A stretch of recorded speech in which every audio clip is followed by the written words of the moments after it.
ओडिशा सरकार और भारत सरकार कोरोनार समयोचित और सठिक मुकाबला करिथिबारु आठगड़ प्रहरी तरफ अनेक अनेक धन्यवाद। विश्व में कोरोना महामारी रूप नहीं बेले भारतर प्रधानमंत्री नरेंद्र मोदी ठिकणा समय ठिकणा पदक्षेप नहीं कोरोना भाइरस आम देश में हार मानी।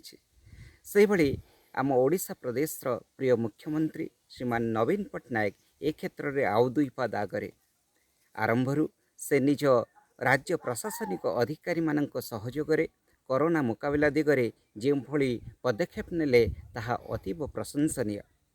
सारा राज्य रे लॉकडाउन एवं संदिग्ध अंचल मानकरे शटडाउन एवं कंटेनमेंटर निर्देश दे कोरोना को साबाड़ करिबारे नवीन एक नजीर सृष्टि करिसेंती।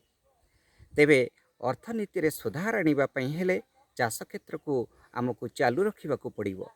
मात्र सामाजिक दूरत्व रक्षा करी ग्रीन जोन मानकरे स्वास्थ्य शिक्षा कृषि कार्य को आगक नहीं पड़िबो।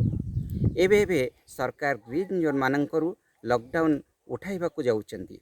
एही परिप्रेक्षी रे ग्रीन जोन अंचलर जनसाधारण मानक अनुरोध जे से माने यथेष्ट सामाजिक दूरत्व अनुसरण करंतु। हाथ को मुह पाटी और नाकरे मारंतु नहीं। मास्क पिंधि कार्य जोग दियंतु एवं सरकारी निर्देश को मानि चलंतु। धन्यवाद।